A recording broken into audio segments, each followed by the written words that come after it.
Hi, my name is Kaylee Mama, and I'm going to be presenting on the topic of Black women in American agriculture and how we can create a timeline of their involvement and progression within agriculture. When you kind of start out looking at um, Black women in American agriculture, the beginning is rough, to put it gently, just because of the commodification and forced labor at the beginning of US history. Um, as you move through American history, the Black experience has not always been a positive one, just through uh, slavery, emancipation, Jim Crow laws. Um, it has been isolating and really tarnished the relationship between Black women in agriculture. There is a current movement to repair that um, in a way that supports their communities and through active involvement, which I'll get to later. But it is very serious. Uh, it's a very serious beginning and very sad. Um, from the time of 1776 to 1863, um, it was all forced labor and commodification. Black women's bodies were seen as the manner in which to just have more children, more bodies to complete the labor that was prescribed to them. Um, and every aspect of their day and their involvement with farm life was controlled and monitored, and so you didn't see the development of skills among Black people during this time, just because of the true control that slave owners had over them at the time. When emancipation came and uh, the slaves were freed, so to say, um, Black involvement continued for the most part in agriculture in the same manner, but it was labeled differently. They entered into a lot of sharecropping systems, and these sharecropping systems really did continue to limit the possibilities for now Black Americans. Um, the work continued for plantations for the most part, but skills, financial independence, and property ownership was still limited through these sharecropping systems. And sharecropping was a way for previous owners to continue control over Black bodies, and in this instance specifically Black women. um, as then you continue into the 20th century, out of the 1800s into the 20th century. In the beginning of the 20th century, besides, you have world wars and new kind of global interactions occurring, but there's also this great migration of Black Americans out of the South into new areas of the United States. So a lot of these areas are Los Angeles, St. Louis, Chicago, Detroit, Pittsburgh, New York, kind of the seeking of the American dream, so to say. There was the thought that there'd be better jobs, more economic mobility, personal freedom, education. It was seen as the new land of opportunity. When you then look back on some letters during the time, is the cities really didn't have much to offer. Overcrowding started quickly, and it wasn't until the 1970s when the reverse migration began and pushed Black Americans back to the South and some of those urban centers within the South. And because of this great migration, Black women's involvement in agriculture was decreasing. Agriculture as a whole involvement has been decreasing over the past 100 years, just from the urban centers um, increase in job diversity, and uh, in a way there's just more jobs and um, very diverse jobs for people to do. So not everyone needs to farm to feed themselves anymore. We can diversify and farm more and produce more food so other people can do new things, build cars, create new technology. And um, you saw this a lot with Black Americans finding a new outlet um, for, where they were previously sharecropping, they're now working in industrialized areas across the country. The mid 20th century, of course, you have World War II, and this is really a, another not a shining moment for the United States when they were asking the women to come together to form the Women's Land Army, and asking them to produce crops so they can continue feeding the country and the troops overseas. There were Black women who wanted to participate in the work and to give their time and energy into helping win the war, and some of their effort was rejected in a way, because the those who were running the Women's Land Army saw it as if Black women were going to be entering in um, to help produce these crops, then white women wouldn't want to. So they were trying to limit the amount of Black women who wanted to be involved in their program, which overall, below, when we go over the timeline, there were Black women who found involvement and continue to break those barriers anyway. But it definitely discouraged what Black women would want to do and help with the war effort if there were going to be areas of extreme racism. If we look at today and how that is really how all of it has accumulated and progressed, and each of these areas you see decreasing. You had high Black women involvement, but it wasn't optional, it was completely forced, and in the worst of ways. And then you see the Great Migration, where people are finally saying, Black Americans are saying, I don't want to be a part of these agricultural systems anymore. There's too much pain there. I don't want to be working for these people anymore. I want to start a new life for myself. And you see them migrating elsewhere. And in World War II, agriculture is still rejecting these Black women out of purely racist ideologies. And then toward the close of the 20th century, then you see that reverse migration, and Black Americans are reclaiming those southern metropolitan areas like Atlanta, Baltimore, Houston, and Charlotte. And while these communities are restructuring and forming, you see some of these wonderful programs being put into place. And these are just 3 examples. And, one simple Google search can give you hundreds of different coalitions, clubs, and initiatives that are trying to support Black communities, that are run by Black women who are just trying to fix those food and health disparities that are happening within their communities. And the best way that they can do that is through agriculture and gardening and bringing fresh food to those communities. So the first one that we have here is the Southern Rural Black Women's Initiative. And in March of 2010, this is a larger program. They do way more than just agriculture, but they do have an agricultural initiative that supports these different counties in Mississippi. And they want to work together with all these different women, bring people together.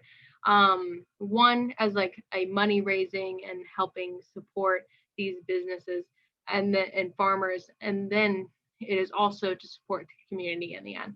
So when they do have leftover crops, the community is free to use them and free to come. And there's pictures on their website of people coming and getting leftover fruits and vegetables that they have left over. And this common theme of Black women running agricultural communities is persistent among many of these modern agricultural stories. You have Nurturing Roots in Seattle that wants to get more people of color engaged with sustainable agriculture and bringing them in and getting them excited about the possibilities that growing your own food has for you because of all of these, the more chronic illness, the more cancer, and all of these health disparities plaguing Black communities. And these specific programs are designed to begin and aid in benefiting these communities and feeding people and changing just a few lives at a time. There's another one, Percussion Farms and Preserves. And again, they are trying to teach people preserving foods and, canning and freezing, and how to, one, get people started gardening and get them engaged with agriculture and excited about what gardening can do for them, and then showing them just the practical usage of it and how it's not that hard once you kind of learn how, and it gets people excited that they can grow and create something and have that final product, and it's good for them and it's healthy and it's wonderful. And it's these community programs that are characteristic of what Black women are now doing in agriculture. There are still Black women running farms, true like entity farms, that are definitely focused on a business perspective, and they're there to farm or raise livestock. But there are many of these rural and urban programs that are just dedicated to helping communities and teaching people how to grow and raise their own food. This timeline at the bottom really kind of characterized everything that we just kind of went over, but it kind of allows for some imagery and to get a real good look at kind of what we're talking about. So you see 1776, the United States becomes a country, claims independence. But then, of course, even before 1776, there were Black and brown bodies that were enslaved and being kept. And here's a picture from James Hopkins's plantation, and you can see some Black women working in the photo. And then, which this was a year before the Emancipation Proclamation was put into place. So there's a Union soldier reading it to some of these newly freed Black Americans.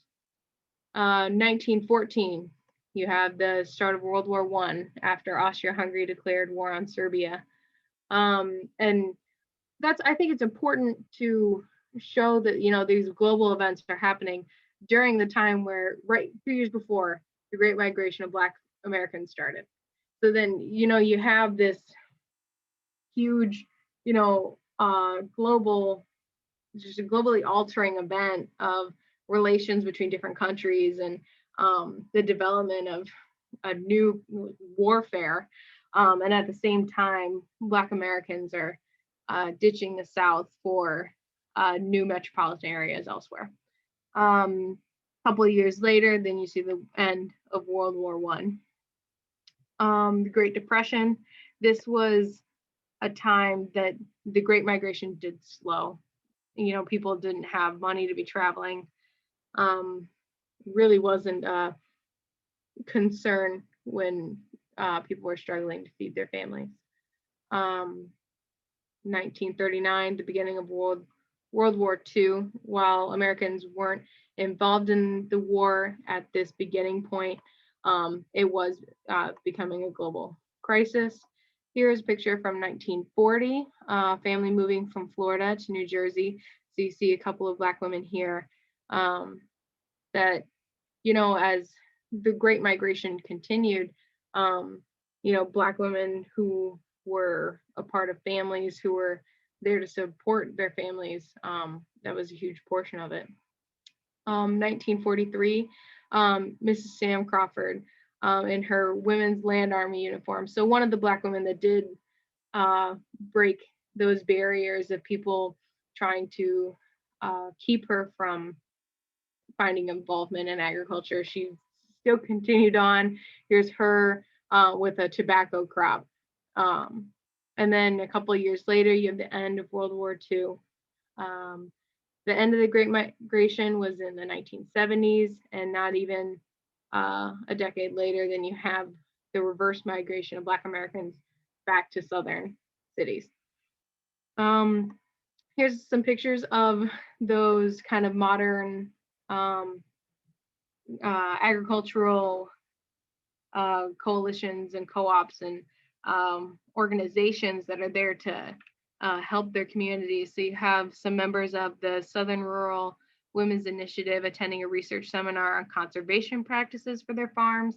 You know, a lot of these programs, it's a lot bigger than connecting community members. It's also about education and teaching people proper agricultural practices.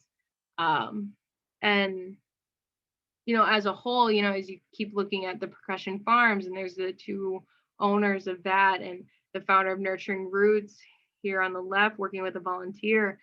You know, it's knowledge of where Black women have started in agriculture and where they are now that one puts a huge emphasis on the women that are starting these co-ops and programs and who are doing this great work today, to know that the generational trauma that they have had to overcome to decide, I am going to resubmerge myself back into agriculture and making something new and something that will support my community in an entirely new way than what agriculture was once a part of our lives 200, 300, 400 years ago.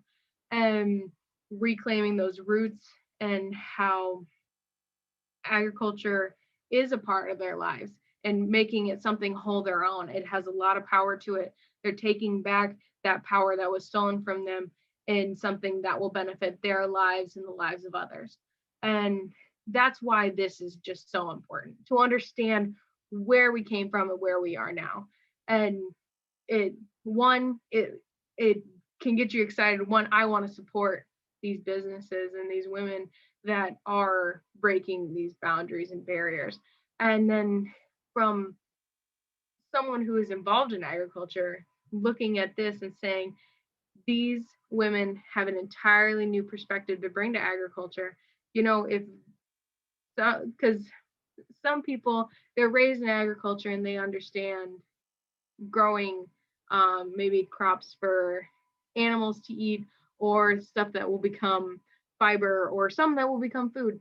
And there, a lot of it comes from a business sense, but then you have new people entering into agriculture, and their love of it and fondness for it comes specifically from the value that it has for them and their communities and benefiting the people around them. And when you have that type of passion that comes into agriculture and farming, it can be entirely new and uplifting for different communities. And I think that's why it's so important to understand this, is that it's breaking boundaries, and not everyone might they might be talking about these programs, but to understand where it all began, it shows the true leaps and bounds that these women have overcome, and the true scale of what's happening now in urban and rural communities where Black women are founding these agricultural businesses and buying land and starting their own farms. It's inspiring, really. And that's why it's essential that, Black women are now leaders in their communities. They're leading movements and creating community gardens.